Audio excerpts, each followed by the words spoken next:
What's up, guys? Me and Steve took the Corolla and the Mustang to a local track day, just like a test and tune. Just to shake down the Corolla, shake down the beams and the setup. Just trying to see if there was any issues and whatnot. Had Jace on the laptop. Came away with a few small things we needed to tweak. One of the big things that Jason was noting in the logs, oil pressure surge. This car predominantly isn't a grip car, as you would call it. It's just for drifting really and a little bit of street use. I was trying to chase down one or two like Mark V Supras, but you could see certain corners were getting oil slosh. It was getting down in the teens. I'll show you my pan setup currently, and I'll show you what I got to hopefully combat that and see if it can change anything. So I think by now everyone knows this is my 3S GE Beams AE86. It is just a built bottom end 9.5-1 compression with rods with a Pulsar G25 660. It made just over 300. 280 foot-pounds of torque, but this is the setup and I've just been slowly dialing it in. If you haven't seen it, go check back some old videos. Do it. One of the big issues that the Beams have is it's a pretty tall engine, just like the K series, and the 86 is, as everyone knows, is a little guy. You make a cute little baby. This car weighs maybe 2,200 pounds. They're small, engine bay small, as you can see it's tight, like this is completely tucked, but my oil pan is cut. Pat Sarah did this for me, cut it down, put a big plate on it, and basically I think it's got about 300 like 300 mils less capacity. So almost half a quart less. But the original pan is like here. The original pan is decently low. And as you can tell, that would be like the lowest point in the car. It's really sketchy to run the pans that low, especially if you're hard drifting, hard driving.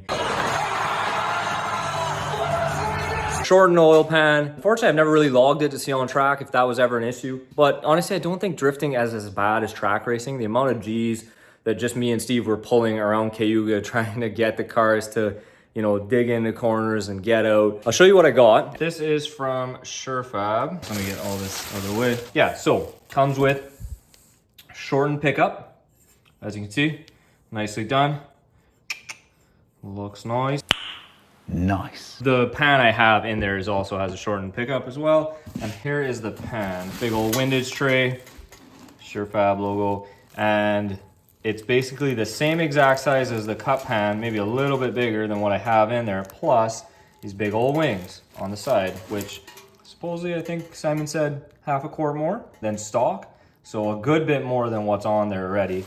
And we have the big old baffles on the side. Yeah, there you go. There's a big old baffle on one side. And then the other side here has another baffle.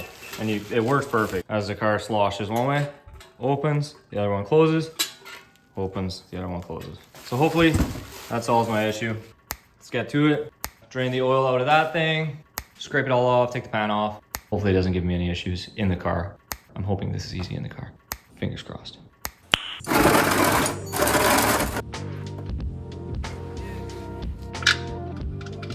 Time for the old pan to come off.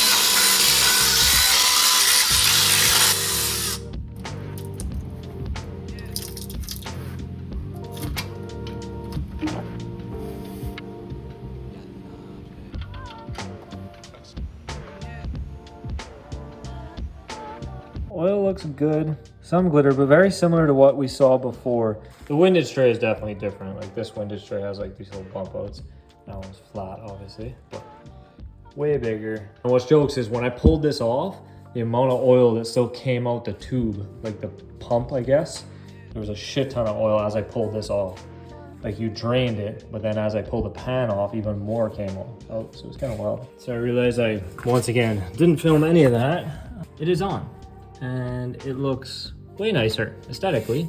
I used Permatex, the right stuff. Yeah, it came with hardware just to go through these.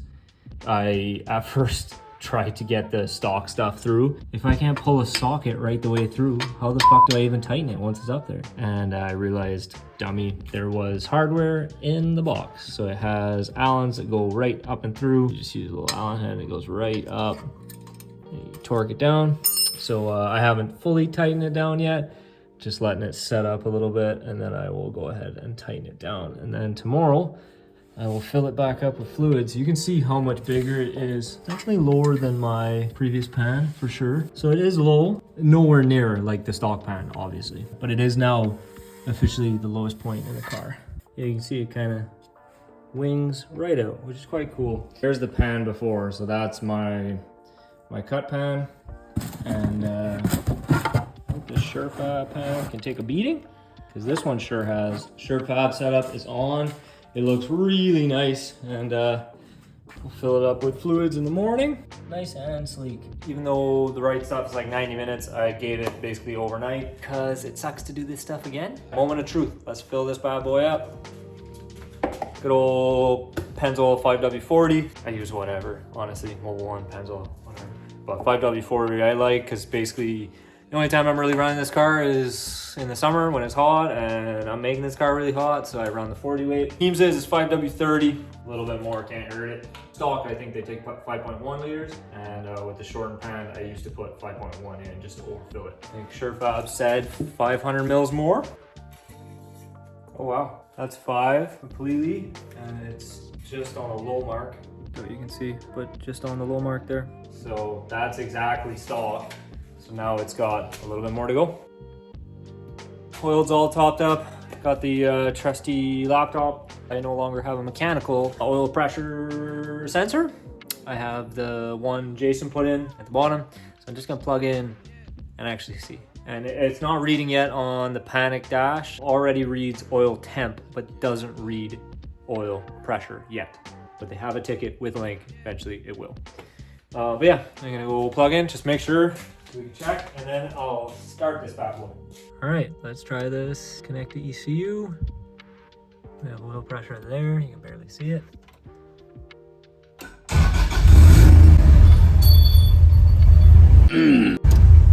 I just had the scare of my life. I just tried to start it, and literally I saw 0.3 on the laptop.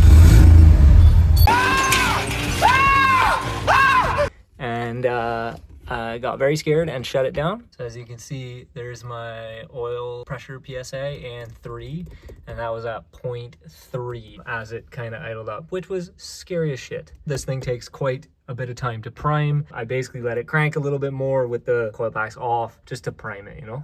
So let's see.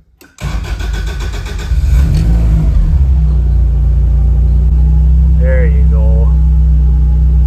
Good old 70 PSI. And now we are good.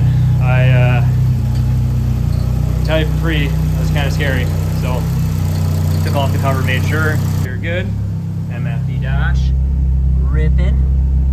Got that 118 coolant, showing me all the stuff I want to see. This little thing has been sweet. Shout out to Panic. Love that thing. Officially, the new oil pan is in. All looking sleek. Can't even see the Surfab logo. It took almost 6 liters actually. I think these are originally 5.1, so it definitely took quite a lot more, which is sick. Now just to look for leaks. I had one little leak right there, and that's literally from me not tightening the bung. Do some track testing and see if this helps the situation. Take some logs. Like Simon said, he's assured me this should easily help with the slosh.